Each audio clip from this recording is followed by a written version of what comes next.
Allez, en route. On va simplement prendre le temps de se déposer.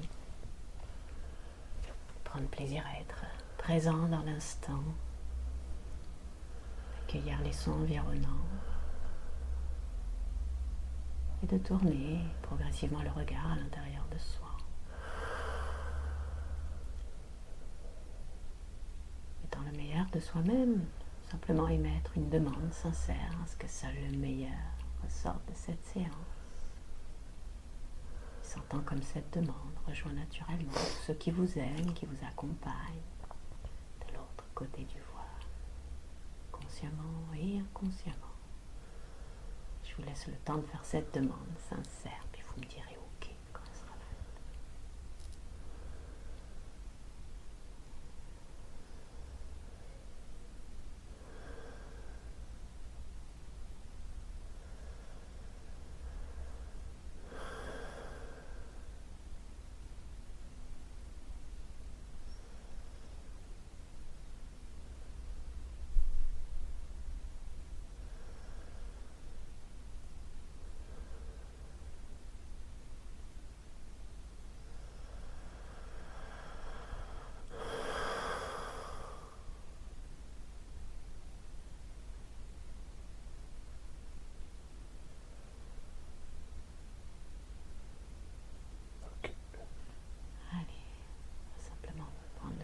Maintenant, de prendre 3 lentes et profondes respirations ensemble.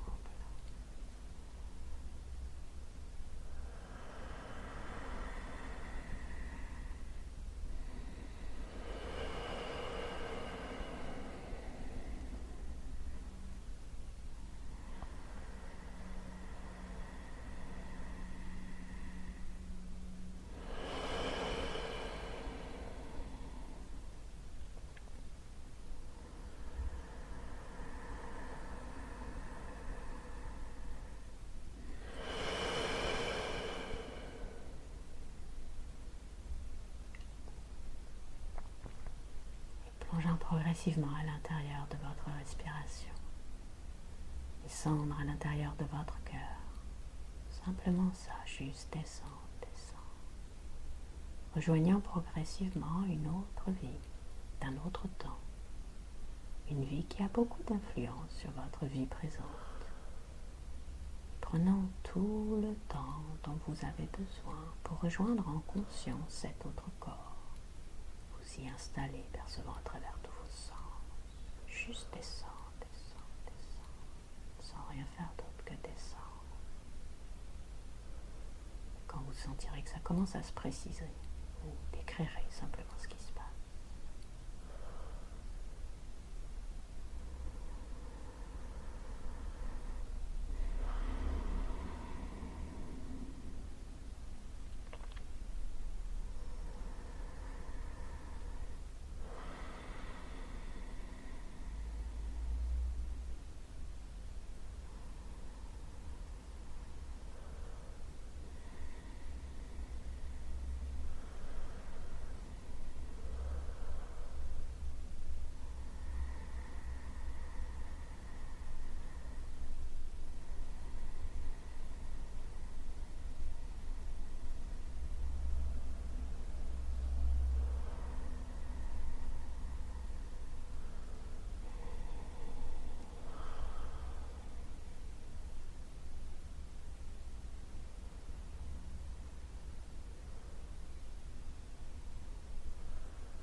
Et je vois des nuages noirs d'orage, très sombres.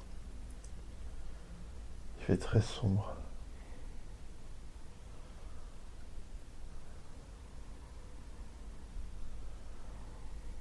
suis en hauteur, sur une position haute, en haut d'une montagne, d'un volcan, d'un pic.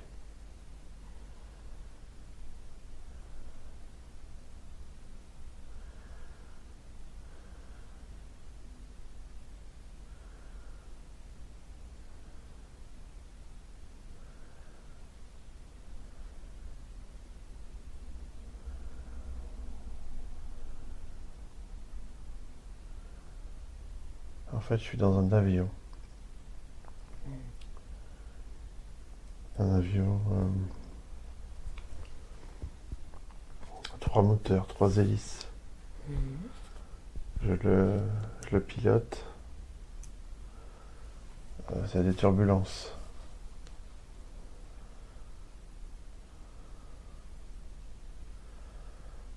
Je suis très concentré sur ce que je fais.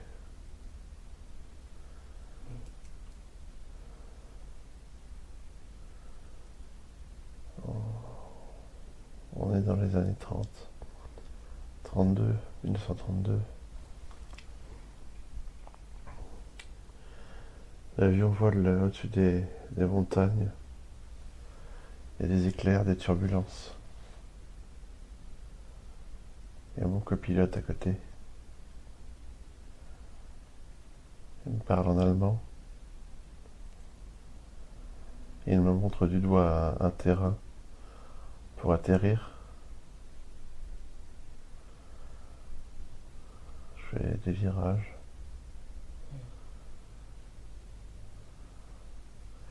Je suis jeune, j'ai 23, 24. C'est mon premier vol où je pilote. Il me guide. C'est étonnant, j'ai pas peur du tout.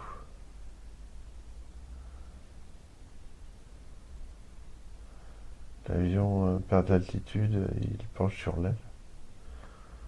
Je vois la piste. Il y a des turbulences. Je m'approche de la piste.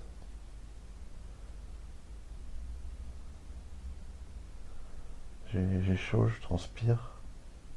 Il y a toujours de l'orage, ça fait du bruit, il y a des éclairs. Puis j'arrive à me poser sans trop d'encombre, tranquillement sur la piste.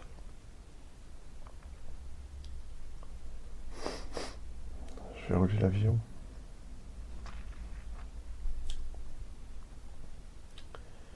Je l'amène jusqu'au hangar. Et là, le copilote me rigole et me met une grande tape dans le dos. On descend de l'avion.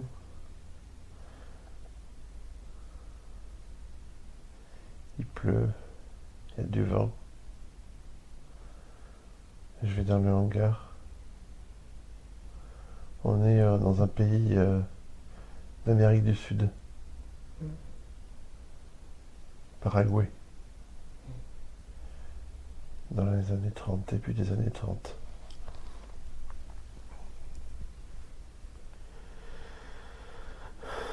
C'est un aéroport, un petit aéroport. Alors, on décide d'aller boire un verre. Je suis assez timide quand même, je suis assez réservé par rapport au copilote qui était avec moi, qui était plus âgé, ouais, une humeur plus joyeuse,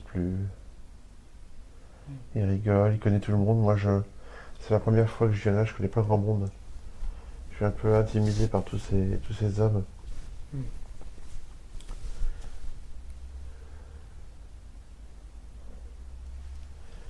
Je suis militaire, mais moi, ce que je veux, c'est voler, c'est pas être militaire. Mais oui. Non. Il y a quelque chose en moi qui va pas avec l'armée. Je suis pas en adéquation avec ce que l'armée allemande dans ces années-là présente. Je pressens quelque chose qui ne me convient pas. Et quand je les regarde, je suis vraiment en décalage avec ce qu'ils représentent, l'alcool, la vulgarité. Il y a quelque chose qui en moi me convient pas. D'ailleurs, je m'en vais rapidement de cette salle là où les pilotes se retrouvent. Je m'en vais marcher dans la ville. Je suis habillé en civil. Et je regarde autour de moi. Je sens les regards des gens qui habitent là, qui me regardent et qui ont une crainte. C'est étonnant parce que je suis en civil, mais comme je suis tellement différent d'eux, ils osent pas m'approcher, me parler. Je sens qu'il y a une crainte envers moi, ou en tout cas envers ce que je représente. Et moi, ça me met mal à l'aise parce que j'ai envie de les voir, j'ai envie de leur parler, de les rencontrer. Ça m'intéresse, ça. En fait, j'ai plus un esprit de voyageur, d'aller découvrir d'autres contrées plutôt que l'esprit militaire. Je suis plus un explorateur, en fait. Mais j'ai trouvé ce moyen là pour d'explorer, de piloter pour l'armée. C'est plus facile pour moi.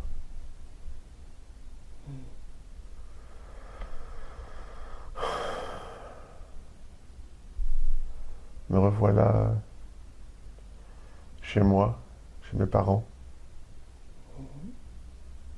Je leur raconte ce que j'ai vécu. Ce voyage en Amérique du Sud, le retour dans l'avion. Tout s'est bien passé. J'explique tout ce que j'ai découvert, tout ce que j'ai vu. Je vois que ça intéresse ma sœur, mon petit frère, mais mon père et ma mère, ça ne semble pas les intéresser. Eh oui. Non, ce qui les intéresse, c'est plutôt comment je compte évoluer dans l'armée, comment je compte gravir les échelons. Ils seront fiers de moi quand je serai devenu officier.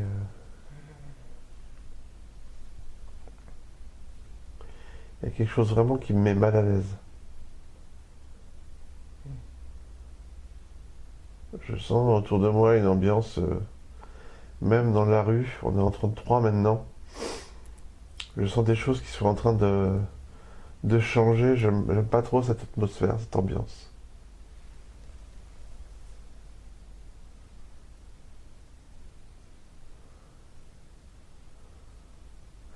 Je me replonge dans les livres de mathématiques, de physique. Je me vois dans ma chambre, en train de lire, travailler des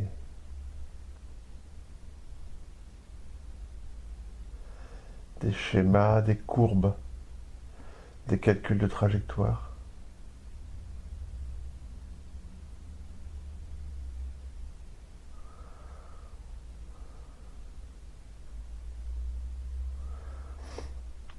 Puis je décide de partir en fait. Un an de plus, je dois avoir 25 ans. Les choses se précisent et je décide de partir aux États-Unis.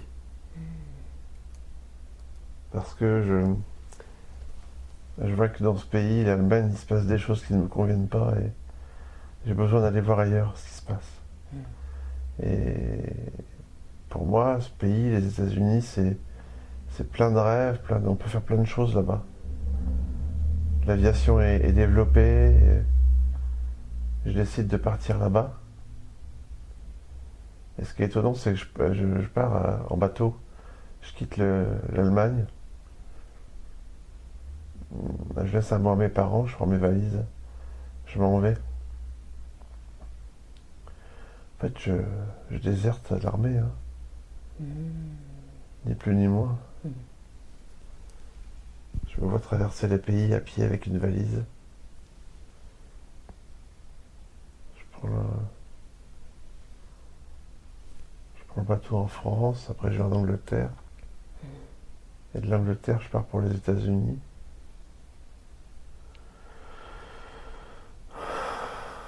je me sens soulagé, je me sens tellement bien. Cette oppression que j'avais dans mon pays, puis dans le rôle que je devais tenir pour la famille, ça m'allait pas du tout.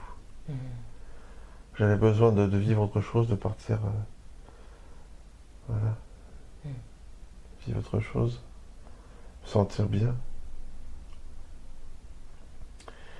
J'arrive aux États-Unis, c'est assez rapide.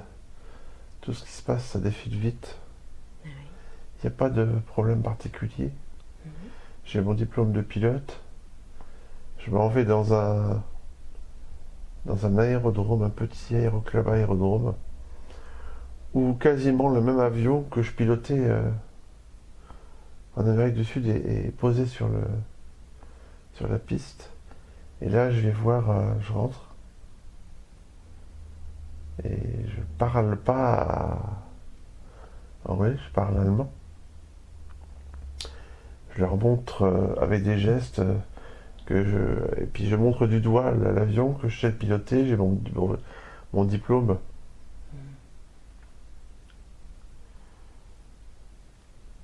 Là, je vois le monsieur qui est derrière le comptoir, qui rigole, qui parle à quelqu'un, il rigole. Je suis assez jeune, hein, j'ai 25-26 ans, donc il se marre. Et moi, je leur fais des signes de tête comme si, oui, je sais piloter. Là, je vois qu'il commence à se poser des questions, il devient un peu plus sérieux. Ok. Et là, il me tend une combinaison de vol avec un casque en cuir, des lunettes, et ils me font signe de venir. Et là, on part pour un vol avec cet avion.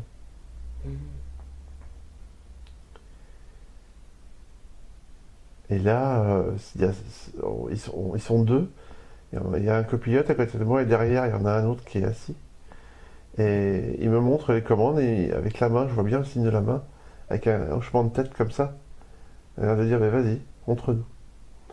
Bah, je connais très très bien cet avion, donc il n'y a aucun problème pour moi. Je démarre, je décolle, je vole, j'atterris. Un vol qui se passe sans aucun problème. Et à l'atterrissage, il me regarde, il me fait un sourire et le copilote me tend la main. Et je lui serre la main. Voilà. Et c'est parti. Et là, je suis intégré carrément, mais vraiment, dans leur famille. Je vais chez eux, j'apprends la langue, je pilote, je vais de ville en ville, je transporte du courrier, des cartons, je vis ma belle vie, ma meilleure vie. Je suis heureux. Et, je regarde de loin ce qui se passe en Europe, dans mon pays. Les années passent, je grandis, j'ai de plus en plus de confiance en moi. Je suis quelqu'un d'assez taiseux, d'assez posé. Je suis pas un grand excentrique. Je bois pas, je fume pas. Et j'aspire à aller un peu plus loin dans ma découverte du monde. Là, on reste dans ce pays à tourner à... Voilà, je voudrais aller encore plus loin.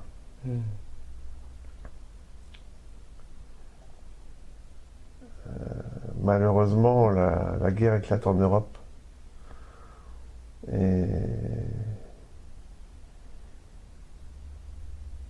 Et je suis convoqué dans le bureau du patron de l'aérogare, de l'aéroport, enfin en tout cas de celui qui a l'avion. Et là, je vois dans leur tête qu'il y a quelque chose qui ne va pas. Ils me disent que vu ma nationalité, vu ce qui se passe, ils peuvent plus m'embaucher, ils peuvent plus me garder. C'est trop compliqué. Ils disent que l'État leur met la pression qu'ils peuvent pas pas me garder vu que je suis de nationalité allemande. C'est compliqué pour eux de me garder. Et là, je me sens rejeté, mais vraiment une sensation d'abandon. Et je me retrouve avec ma valise au bord de la route. Et je sais pas ce que je dois faire. Et là, c'est compliqué. Je me retrouve sans rien, sans... tout seul.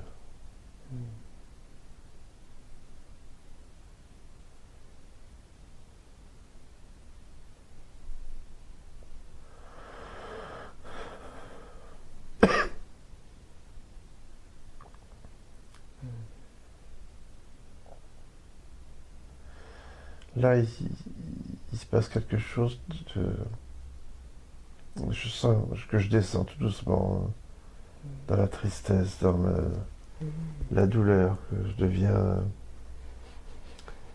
vraiment mal. Je vis dans la rue, je suis sale, j'ai du mal à manger, j'ai rien, je mendie.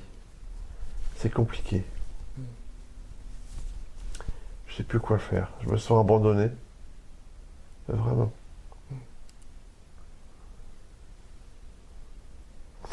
J'ai l'impression que le temps passe au ralenti.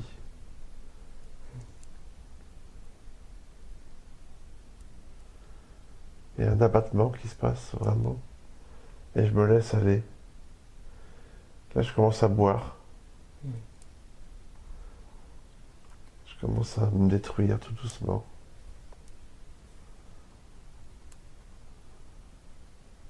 Je vis dans des bidonvilles, dans des maisons abandonnées. Je parle peu. Je parle anglais, mais j'ai quand même un accent assez prononcé. Donc c'est compliqué pour moi. Alors j'essaie de dire que je viens de Finlande, des Pays-Bas, comme ça passe plus, quoi. Ils sont pas... Ça m'évite de dire d'où je viens.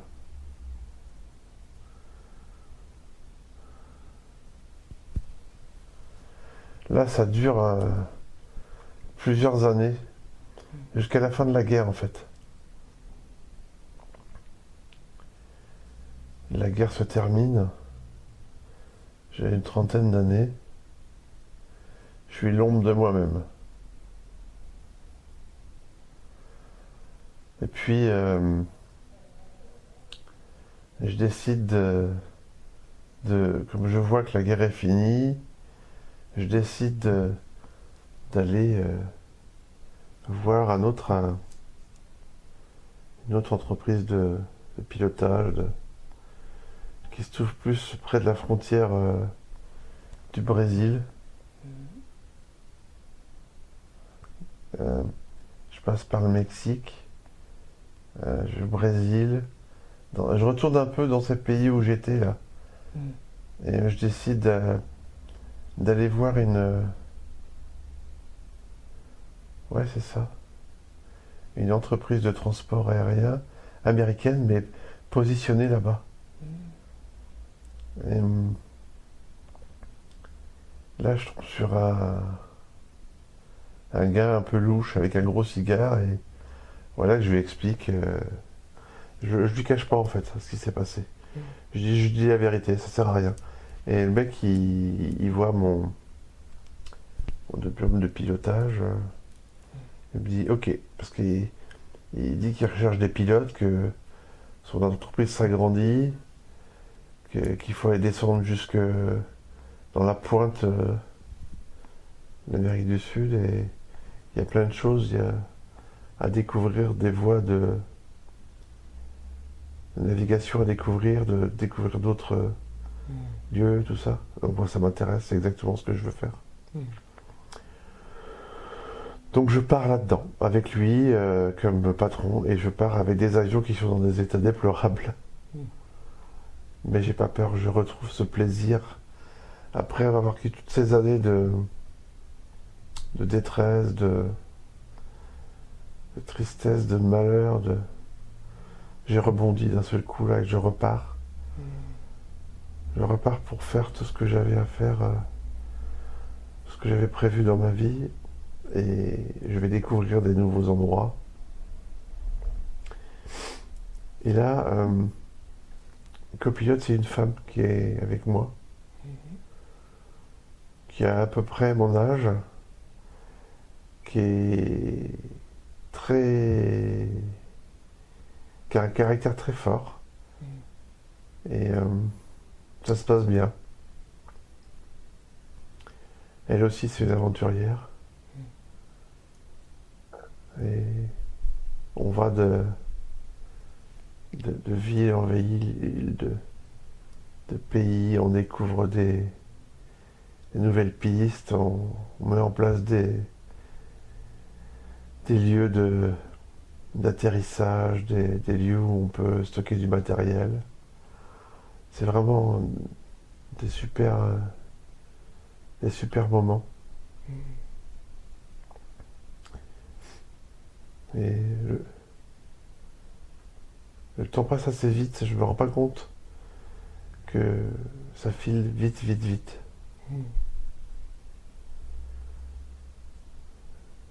Je me fais des amis dans différentes villes où j'atterris, dans les aérodromes, les aéroports.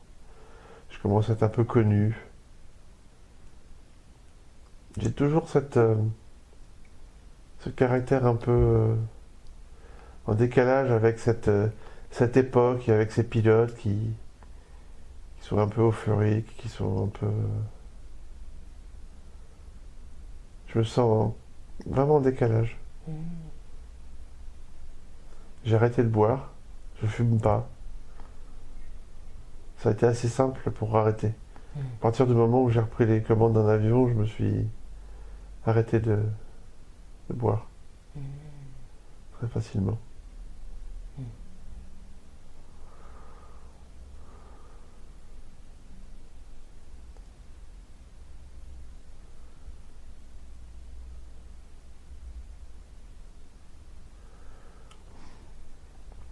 J'ai une 53, 54 ans et il y a une douleur à la jambe qui commence à me gêner, tout doucement. Pour piloter, je sens qu'il y a quelque chose qui ne va pas. Et alors je fais semblant, mais à un moment, je boite tellement que je suis obligé d'aller voir un médecin. Je fais des examens,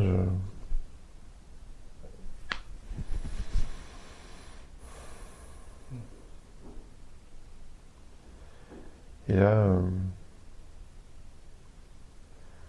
on m'annonce qu'il va falloir qu'on m'ampute, qu'on me coupe la jambe. Et là, c'est terrible. Parce que je pourrais plus piloter. Et là, j'ai envie de mettre fin à mes jours, en fait. J'ai un revolver que j'ai toujours sur moi quand même, depuis que je pilote dans cette entreprise au cas où. Et je me vois... J'ai repris à boire. Je suis assis sur une chaise. Il y a une table avec une lampe à pétrole qui est devant moi. Enfin, c'est la pénombre tout autour et le revolver il est posé sur la table. Je suis pas encore amputé. Ma jambe elle est raide, j'ai mal. Je me frotte la jambe comme ça. Et je bois. Et vraiment, je suis à la limite, quoi. Puis finalement, la porte s'ouvre et c'est ma copilote qui arrive. Elle vient près de moi. Elle m'embrasse. On fait l'amour. Et finalement, le matin, elle me dit ça vaut pas la peine tout ça, que il y a encore plein de belles choses à vivre, que c'est pas parce que m'ampute la jambe que je pourrais pas vivre d'autres choses, je pourrais toujours être dans un avion en tant que mécanicien, je pourrais toujours voler avec elle, elle se battra pour que je puisse voler avec elle. Finalement, c'est elle qui m'emmène à l'hôpital pour me faire couper la jambe. C'est un moment très difficile. Je crois qu'à côté, ce que j'ai vécu dans la rue, c'était facile. Et là, je pars au bloc. C'est vrai que je me vois allongé sur un brancard et on me pousse jusqu'à la salle d'opération. Ça sent l'éther. On me met un masque, ça sent l'éther pour m'endormir. Et je me réveille avec un pansement au niveau de la jambe. J'ai mal à la tête. Elle est à côté de moi. Elle me sourit. Elle a sa main sur mon bras.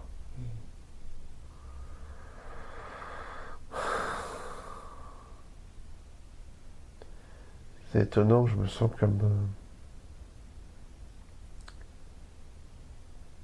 je me sens comme différent. Il s'est passé quelque chose durant cette opération et je me sens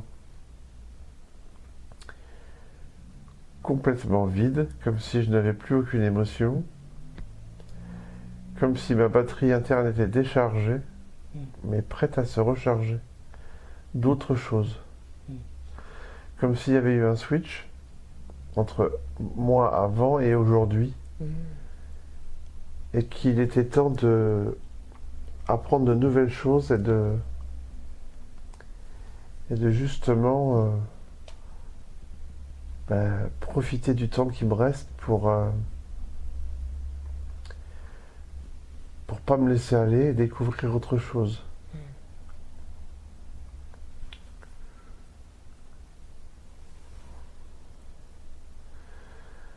Le temps passe et je me remets assez facilement de l'opération, ça se passe plutôt bien. Elle vient toujours me voir régulièrement, on discute du futur. Et je sors de l'hôpital sur un fauteuil roulant. Et là, elle me dit, tu sais, j'ai entendu parler, on peut faire maintenant, on peut te mettre une prothèse au niveau de la jambe et tu pourras remarcher. Et là, vraiment, mon visage s'illumine. Je reprends goût à la vie. Je me dis, mais finalement, ça va être super. C'est une épreuve, mais... donc, je me fais faire une prothèse en acier. Au début, j'ai beaucoup de mal, mais j'ai envie d'y aller, j'ai envie de m'en sortir. Donc, je me remets à marcher et j'arrive à marcher en boitant avec une canne. Mais j'arrive. Et là, elle me fait la surprise de m'emmener en avion. Un petit avion à 2 places.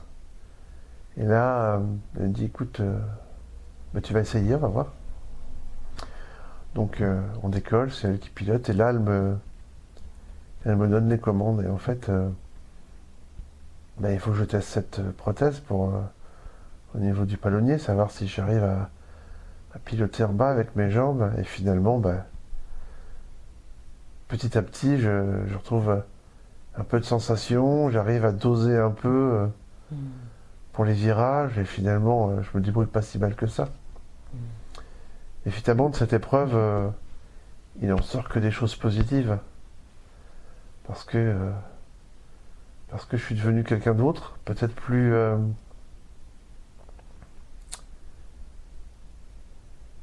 avec plus de caractère, plus de... Comment expliquer ça? Avant, j'étais quelqu'un qui parlait pas, qui disait pas trop ce qu'il pensait, causait pas trop aller dans les conflits, qui était un peu en retrait. Et là, tout doucement, au fur et à mesure, ben, je décide d'être qui je suis et d'imposer mes choix, de dire ce que j'aime pas, d'être plus libre en fait. Et, et cette épreuve me permet en fait, c'est ça, de me libérer. C'est ça, cette batterie qui s'est vidée, qui s'est re-remplie de liberté en fait. Je suis beaucoup plus libre dans ce que je suis moins. Je pense que ce poids de ce que j'ai vécu enfant en Allemagne avec des parents qui demandaient beaucoup pour moi, qui avaient un regard un peu pour me diriger, pour dire ce que j'avais à faire. Toutes ces années, j'ai un peu gardé ça en moi, à pas manifester mes envies, à dire oui à tout et à être un peu. Et là, je décide, après toutes ces années, j'ai plus de 50 ans maintenant, mais de dire ça y est, maintenant je sais ce que je veux. Je suis capable de décider pour moi, je suis capable de dire oui, de dire non, de dire que je suis pas d'accord. Et tout ça, ça se passe pendant ce vol-là, avec mon ami qui est à côté de moi, qui, qui me sourit, on plaisante. C'est un bon moment. J'atterris sans aucun problème. Elle descend de l'avion, et là, il faut que je descende de l'avion, et là, elle me tend la main pour descendre. Et là, je lui dis non. Je lui dis laisse-moi faire. Finalement, je me pas plus mal, pas trop mal. Je retourne à l'accueil, là où il y avait mon patron qui me sourit, qui me met une tape dans le dos et qui me dit ok, super, vas-y, reprends ta place. Et c'est comme ça qu'après tous ces mois où j'étais à l'hôpital, où je me disais que finalement, qu'est-ce que j'allais devenir, et ben, ça m'a changé en fait. Et j'ai grandi, je suis devenu plus mûr. Il a fallu toutes ces années pour me libérer. Et finalement, malgré cette jambe en moins, je suis plus heureux qu'avant.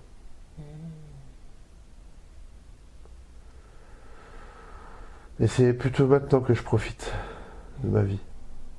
Avant, comment dirais-je, je la vivais pas pleinement. Elle s'imposait à moi. J'étais heureux, j'étais content, mais je me rendais pas compte que je pouvais vivre différemment et être encore plus heureux. Je m'étais satisfait de ça, de cette position voilà, de personne qui faisait pas de vagues, pas de bruit. On disait de faire, il faisait. J'avais tout ce poids en fait sur les épaules qu'on m'avait mis depuis tout petit et j'obéissais en fait. Et là aujourd'hui, j'ai décidé maintenant de plus obéir comme ça bêtement, mais d'exprimer mes choix, mes volontés. Et ma première volonté, ça a été de me marier.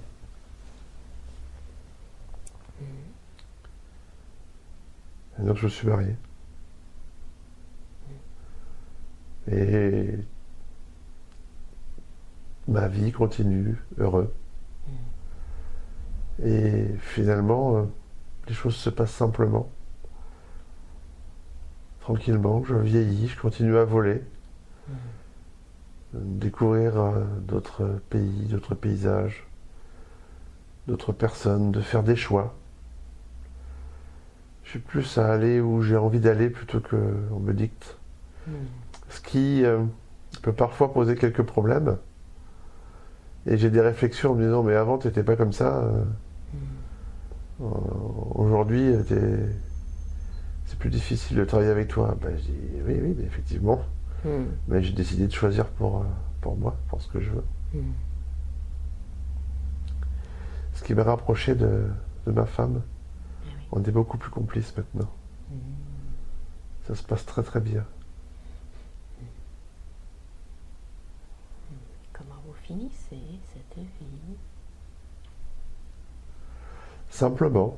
Ouais. Et je décide vers 75 ans, par moi-même, d'arrêter de voler, de piloter. C'est mon choix. Personne ne m'impose le fait d'arrêter, en fait. Parce que, voilà, il est temps, je suis fatigué, j'ai vu ce que j'avais à voir, j'ai vécu ce que j'avais à vivre, je suis très serein, très calme, très posé. Et ma vie se termine calmement, posément, dans un petit village du Paraguay, là où j'ai volé toujours la première fois. Je me revois à 24 ans dans cet avion. C'est étonnant, hein. Quelque chose qui m'a vraiment marqué. Ce lieu était pour moi important. Je pense que j'ai pas eu d'enfant, que ça ne me gêne pas, que c'était... Voilà, j'avais envie de vivre ce que j'avais à vivre, et un enfant n'était pas compatible avec la vie que j'avais à mener. J'ai une petite...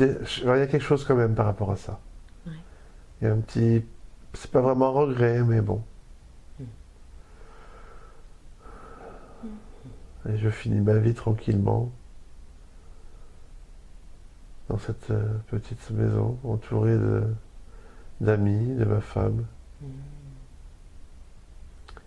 J'ai plus de 84 ans, je suis fatigué. Et encore une fois, je décide d'arrêter là, de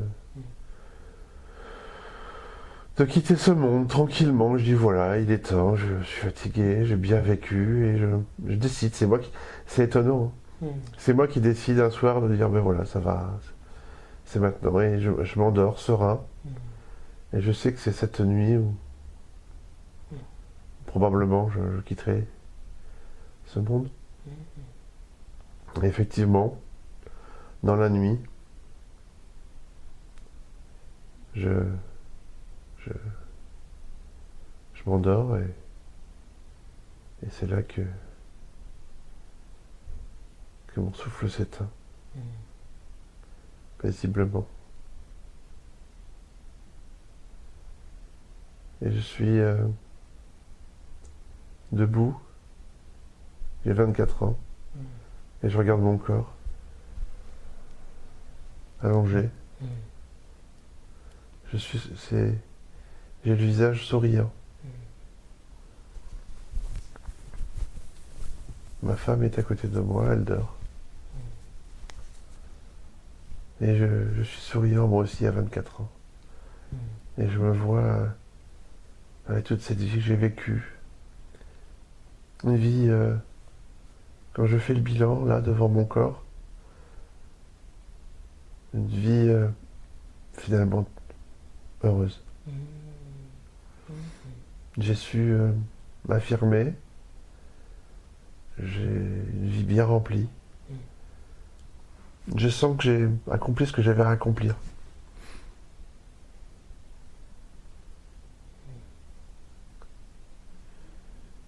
Je sors de la pièce, je sors dehors.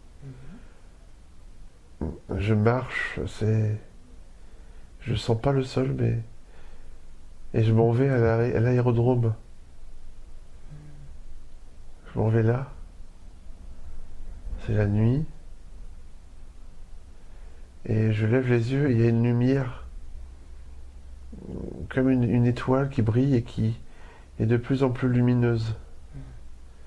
Qui grossit, grossit, grossit, grossit, qui vient vers moi. Ça fait comme un spot qui m'éclaire, qui vient et qui m'englobe, qui m'entoure, qui m'aspire. Et tout doucement, je m'élève. Je me lève dans la lumière. Tout doucement. Tout doucement. Je suis au-dessus de la piste. Tout doucement. Et d'un seul coup, ça s'accélère. Ça s'accélère. Et là, ça s'accélère. La vitesse, vitesse. Lumière. étoiles tout autour, et ça va vite, ça va vite. La Terre disparaît, je vais vite, je vais vite. Une impression de vitesse. Je sens l'air. L'air contre moi, ça va vite. Je vais aspirer, aspirer, aspirer. Ça va très très vite. J'ai pas de notion du temps, je sais pas combien de temps ça dure. Et d'un seul coup, tout s'arrête. Je flotte parmi les étoiles. Tout est noir, mais puis il y a plein de petites étoiles autour de moi. Je flotte, il n'y a plus de lumière. Je flotte. Mon corps qui tourne comme ça, dans l'espace. Et une lumière encore plus puissante dans le ciel. Et là, je repars vers cette lumière, comme aspiré. Ça va très vite, mais je ne sens plus l'air sur moi.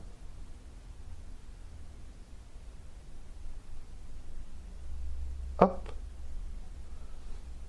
Je me retrouve toujours dans cet amphithéâtre où je me retrouve à chaque fois.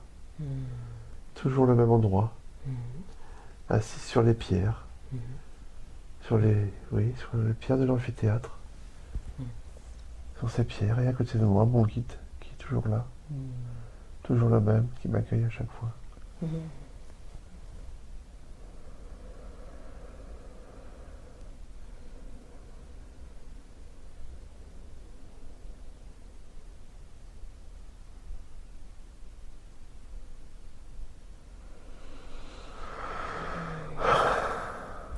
a votre guide, il est là. Ressentez ce qui émane de lui en lien à vous. Il pose sa main sur ma jambe. Son visage est très lisse, c'est un visage un peu... C'est pas un visage humain, mais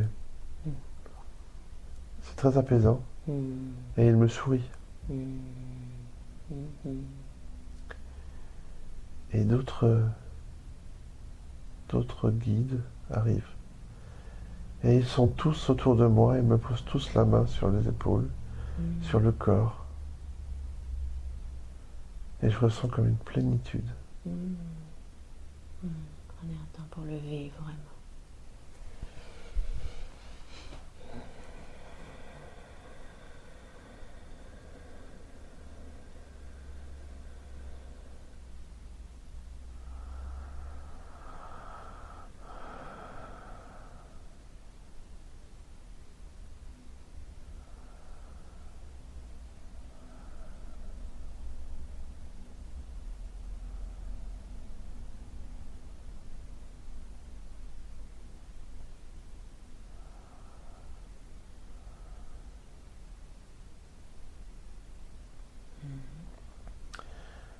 C'est étonnant, en face de moi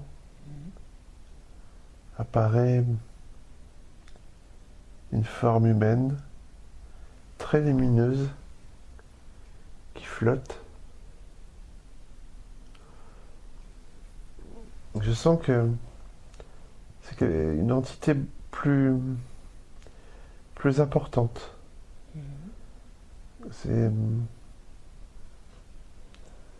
Elle me tend les mains, je lui tends les mains. Et là, je vois des éléments importants de ma vie. Ah oui. Dans son visage, en fait, ça devient comme une caméra.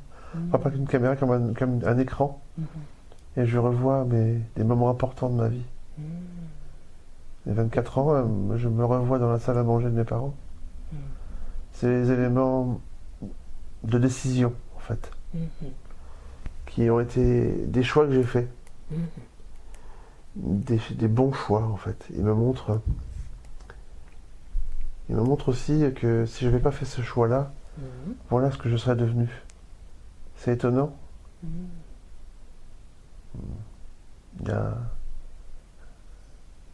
Si je n'avais pas fait ce choix de quitter, il y a la guerre, je deviens militaire, je deviens une mauvaise personne. Où je tue des gens, où je deviens aigri, où je me mets à boire, à fumer, où je deviens une personne mauvaise. Mm. C'est pareil, il me voit aussi après, il me montre dans la rue. Aux États-Unis, quand je bois, je fume.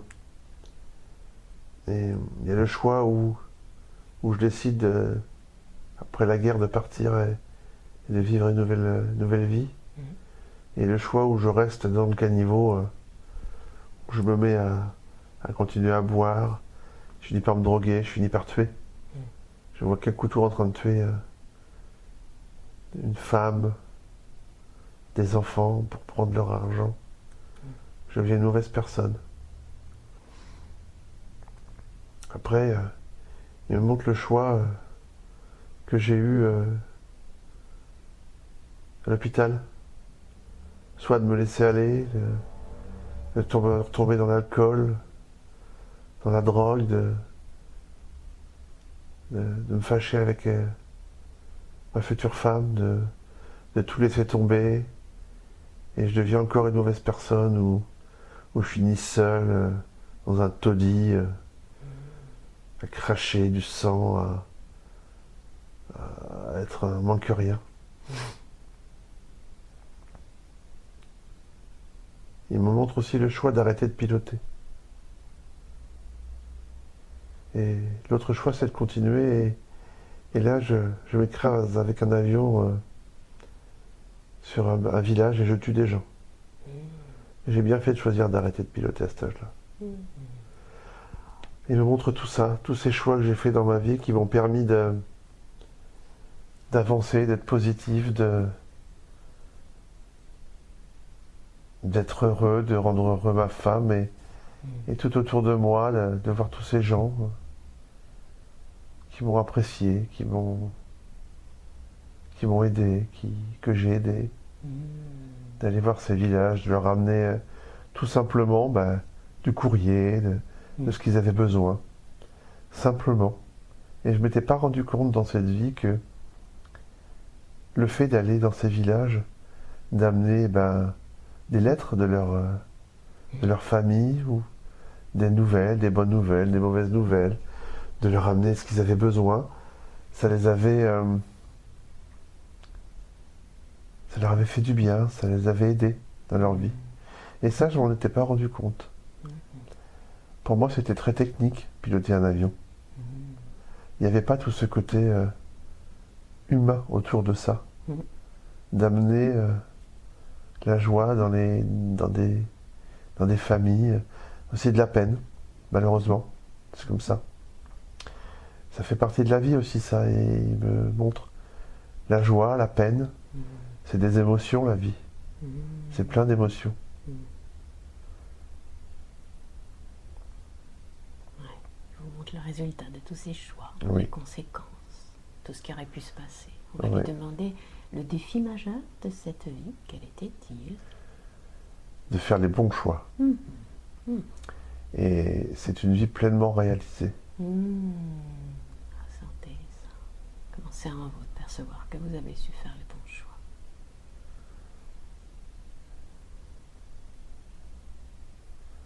C'est un soulagement maintenant. Parce que durant ma vie, je n'étais pas conscient de ça. Ouais.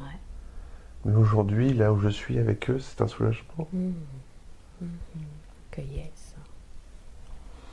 Et on va lui demander, est-ce que certaines âmes incarnées dans cette vie sont également présentes dans votre vie actuelle ou pas?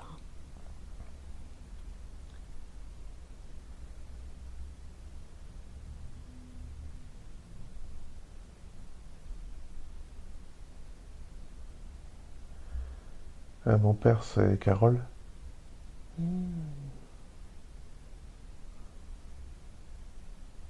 comment ça résonne en vous? Ça résonne exactement comme je le ressens. C'est tout à fait ça. Ouais, on va demander comment cette vie influence votre lien dans votre vie présente. Il n'y a pas encore cette libération. Ouais. Il y a cet empêchement toujours. Ouais. On va demander plus d'enseignements à ce propos. C'est vrai que Carole, j'ai le sentiment qu'elle m'empêche. Que je n'arrive pas à me libérer de... Comment dirais-je, de son... de sa façon de freiner. Par ses angoisses, par sa peur, elle freine mes envies, ma liberté. Ok, on va demander davantage d'enseignements. Quelle juste posture adopter dans ce lien, selon lui?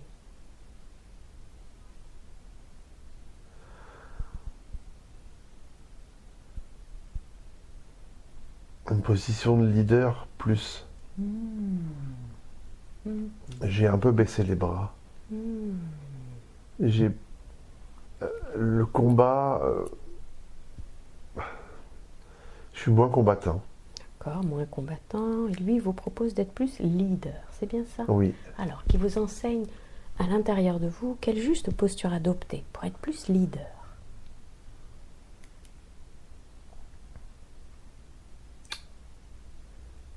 Être plus dans le.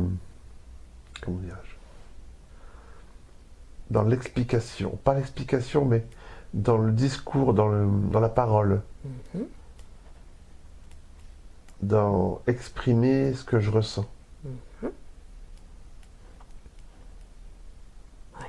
ressentez ça, commencez à l'intérieur de vous quand vous autorisez ainsi à exprimer plus ce que vous ressentez. Et un soulagement.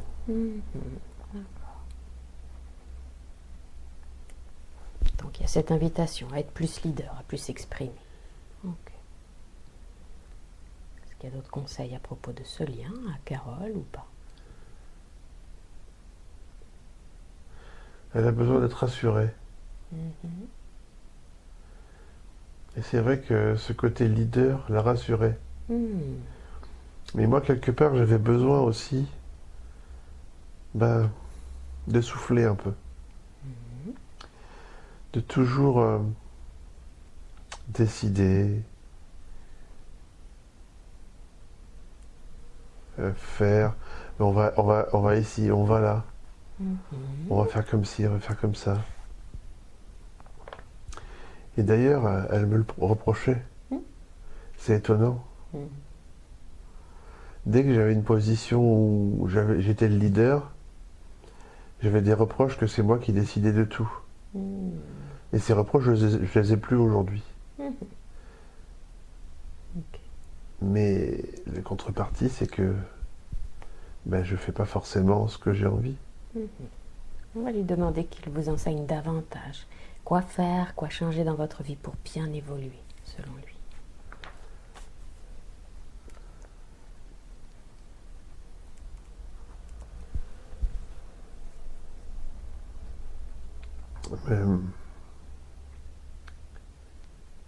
Me sentir plus libre. Oui, c'est-à-dire comment?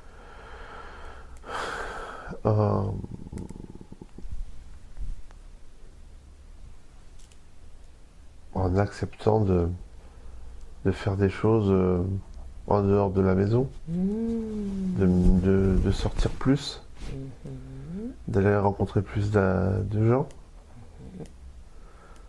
de ne pas me dire oh bah non finalement, de m'autoriser. De vous autoriser. Comment ça résonne en vous, ça?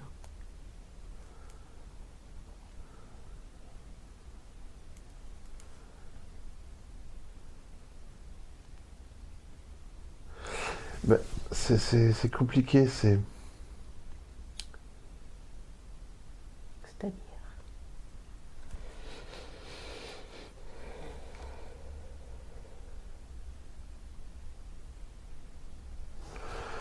Je me sens plus gai, plus rigolo, plus vivant, plus... C'est bizarre comme terme, mais plus frais. Moins ankylosé, moins enquisté. D'accord. Donc il vous encourage Oui. à être ainsi, c'est bien ça? Oui. Voilà. Ancrez cette façon d'être. Ressentez vraiment à l'intérieur de vous. Comme imprégner chacune de vos cellules cette façon d'être. Plus rigolo, plus gai, plus frais. Et ressentez comment votre corps réagit à cette façon d'être. Qu'est-ce qui est différent? Je me sens plus mobile. Ressentez ça. Je vois l'espace autrement. D'accord.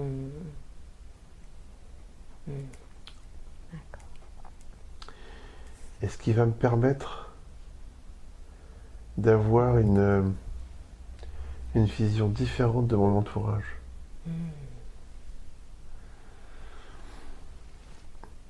Et là, il me montre effectivement depuis plusieurs jours, comme à chaque régression, est apparu à moi via les gens autour de moi qui me disent quand tu dis quelque chose, quand tu te trompes jamais. Quand je prends le temps de discuter avec les gens, que mon corps est détendu, que je suis moi-même.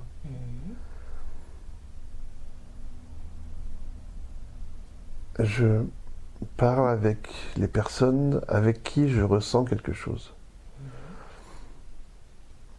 Elles sont plus nombreuses actuellement autour de moi. Ces jeunes qui viennent d'arriver,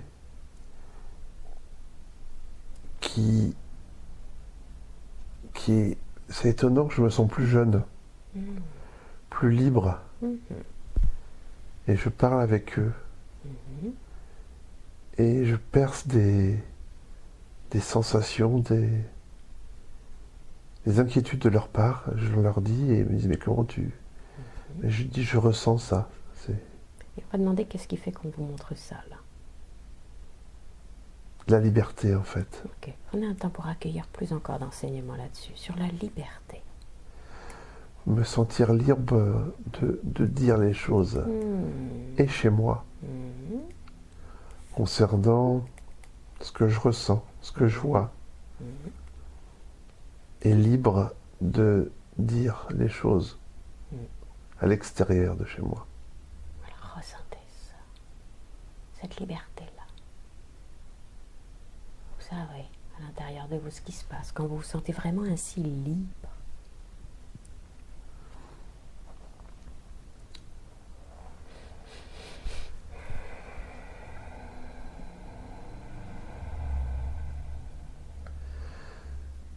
C'est étonnant, c'est comme une sensation de connexion avec l'autre. Où je suis dans une espèce de bulle et je ne ressens pas ce qui se passe autour de nous, mais je suis juste dans la relation. Ressentez ça. Prenez un temps pour le vivre vraiment, ce sentiment de liberté, cette connexion vraiment à l'autre, comme dans une bulle.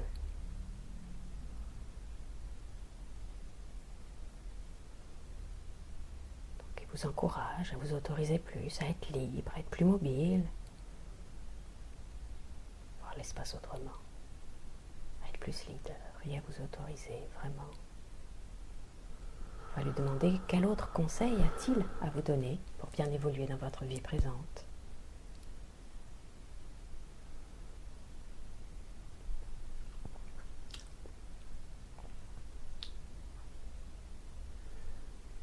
Mais à pas avoir peur, C'est-à-dire à pas hésiter à, quand je ressens les choses, pas hésiter à informer D'accord. la personne. D'accord, à partager plus ça. Oui, c'est avec ça. des mots justes. Ne pas hésiter à partager. Ma position me montre que ma position dans mon travail, dans l'équipe, est en train de changer.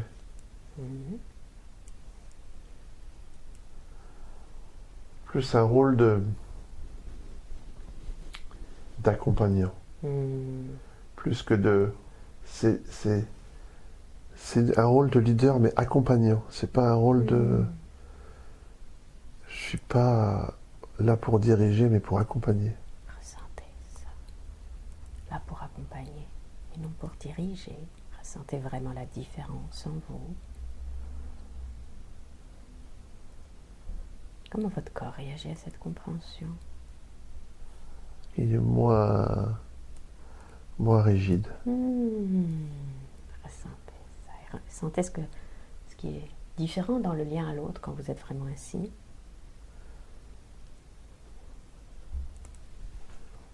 Il n'y a pas de lien de supérieur à inférieur. Il n'y a pas de lien de sachant à apprenant. C'est vraiment... on est au même niveau. Oh, ressentez ça. Prenez un temps pour ancrer cette façon d'être au même niveau, de vous relier à l'autre vraiment, partageant librement, en accompagnant, tout simplement. En prenant votre aide de cette façon d'être, de cette posture, vous autorisant à chaque fois que vous en aurez besoin à la réinviter pour vraiment partager, accompagner, l'idée, sans diriger. Et on va demander, est-ce qu'il y a d'autres enseignements à recevoir pour aujourd'hui ou pas? Pas hésiter à faire des choix. Alors, plus d'enseignements à propos de cette notion de choix. De ne pas être statique. De ne pas être dans l'attente. De ne pas attendre. De choisir. De décider sa vie. Ressentez ça. Comment ça résonne en vous, d'avoir cette autorisation de décider votre vie? Ça ouvre des perspectives, ça motive. Ça rallume un peu la lumière. Ça rallume tout ça. Ça met en mouvement. Et qu'on vous montre plus clairement comment votre corps réagit quand le choix est juste. Il n'y a aucune douleur, enfin il y a pas de douleur, pas de tension. Pas de tension. Observez ça. Observez cette confiance que vous pouvez accorder à votre corps. En osant écouter en vous s'il y a des tensions ou pas, en fonction de vos choix.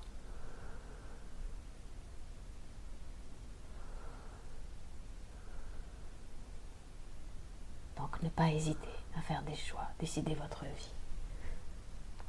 Est-ce qu'il y a d'autres choses importantes à recevoir pour aujourd'hui ou pas? C'est déjà beaucoup. Oui. On va remercier pour toute l'aide reçue.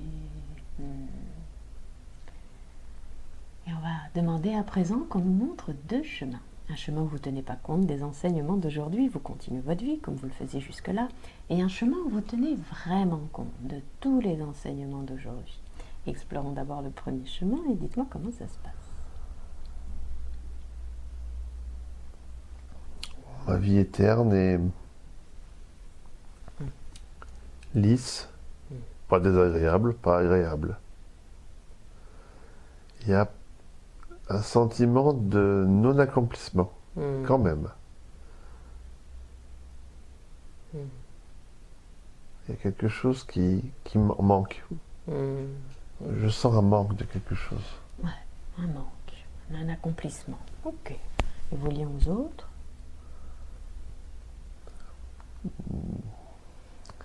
Très léger, très futile, très technique, on pourrait dire. D'accord. Voilà. On va placer une lumière bienveillante, apaisante sur ce chemin. Et on va se rendre sur le chemin de pleine réalisation de tous les enseignements d'aujourd'hui. Dites-moi comment c'est maintenant.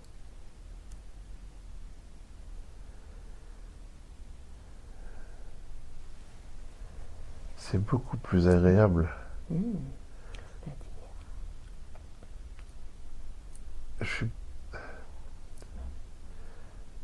beaucoup plus enrichissant, beaucoup plus profond. Les relations aux autres sont profondes. Ressentez ça. Comment votre corps réagit aux relations aux autres quand elles sont plus profondes?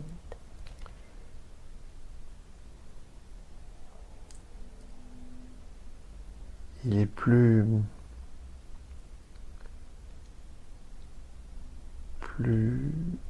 c'est difficile.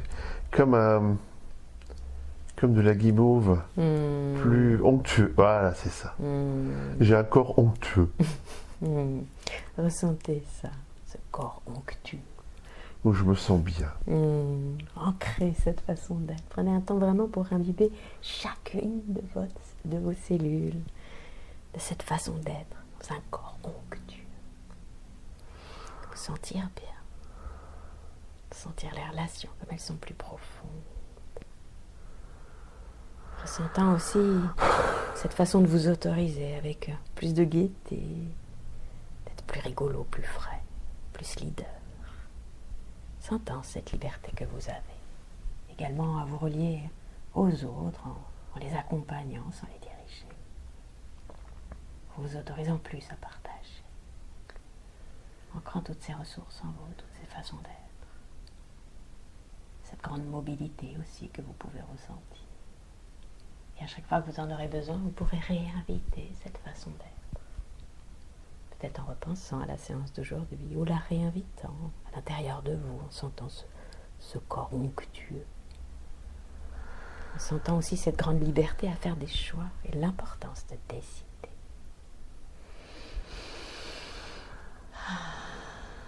Et alors que vous êtes vraiment ainsi accueillant une situation qui en temps normal aurait généré des tensions, dites-moi ce qui est différent maintenant.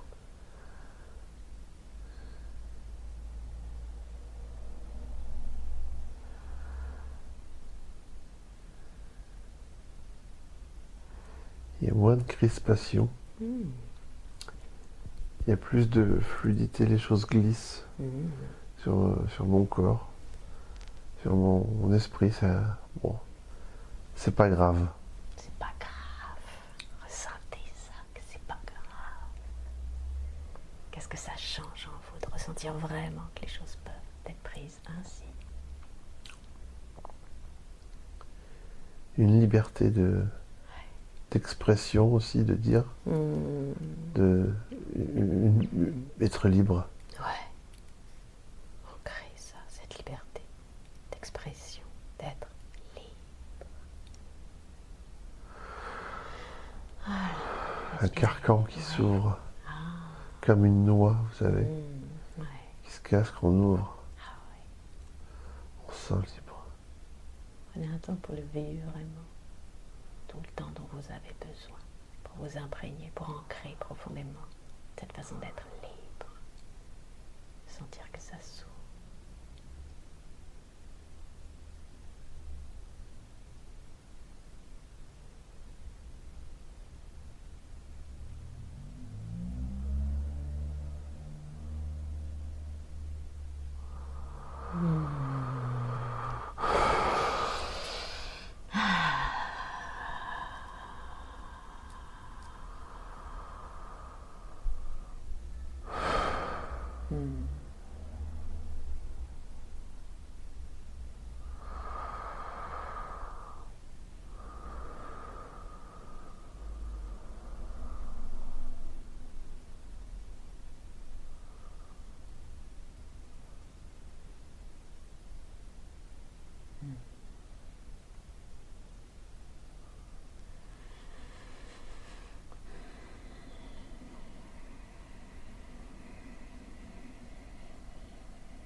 Comment vous vous sentez à présent?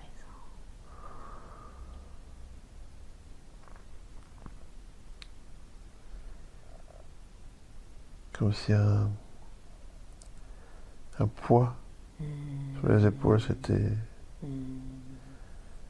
levé et je sens au niveau de mon plexus là, comme une douleur, quelque chose qui s'ouvre et qui se vide.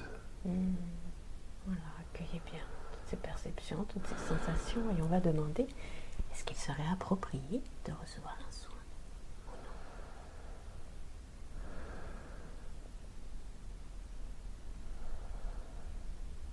ou non?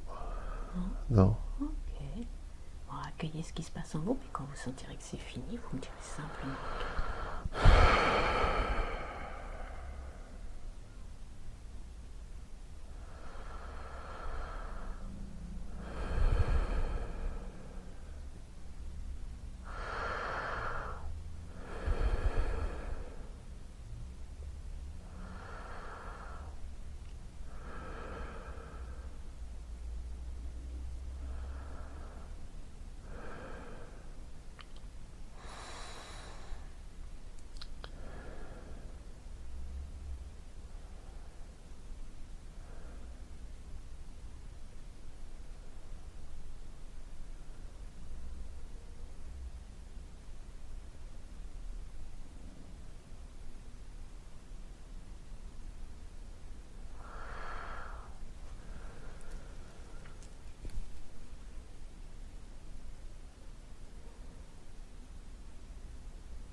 Ça y est.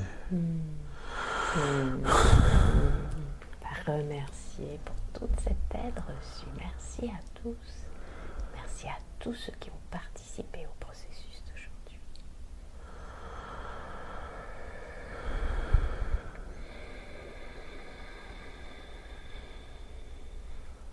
On va tout doucement prendre le chemin du retour. Et à partir d'aujourd'hui, certaines choses vont être différentes dans votre vie. Grâce à cette expérience, vous avez pu sentir à l'intérieur de vous cette façon d'être libre, de s'autoriser, d'être vraiment leader. Cette gaieté, cette fraîcheur, cette onctuosité. Vous autorisant, à chaque fois que vous en aurez besoin, à vous relier à ces ressources en vous, à l'intérieur de votre cœur et dans votre corps, pour être plus leader, plus accompagné. Osez faire des vrais choix. Simplement être libre, vous autoriser. Et revenant tout doucement à l'intérieur de votre cœur, mieux relié à vos ressources, mieux relié à votre liberté, à qui vous êtes vraiment. Revenant doucement à l'intérieur de votre corps. Et vous réinstallant progressivement en lui, plongeant en conscience dans vos racines qui vous relient à la terre. Vous installant profondément en elle, stabilisant votre être dans l'ici et maintenant. Et invitant l'énergie de la terre à remonter progressivement à l'intérieur de vos racines, vos pieds, vos jambes et tout votre être. Prenant en conscience une grande et profonde respiration.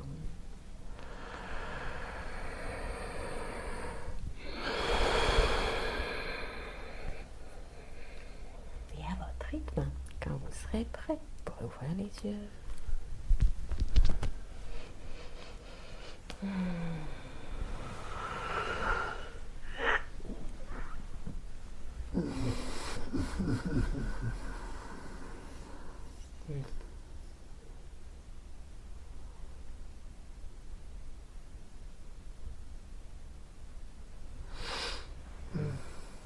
Comment vous vous sentez? Ah bien.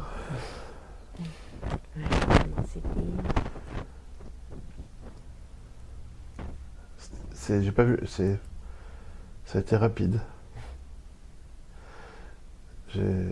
Ouais, c'était vraiment, j'ai aucune senti, pas l'impression, comme si j'avais quitté le lieu où j'étais, enfin vraiment, j'ai entendu aucun bruit extérieur, rien, vraiment dans où j'étais.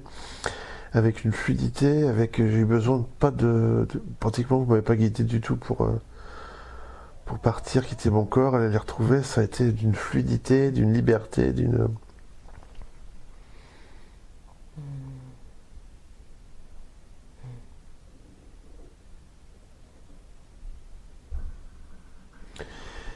C'est étonnant, cette régression, à chaque fois, c'est... Comment expliquer ça? Plus profond. De plus en plus... comme si ça rentrait dans ma chair. Ça se mettait dans mes cellules, c'est plus physique, je le ressens plus physiquement. Comme si mon corps s'imprégnait, mais dans mes cellules. C'est bien, hein?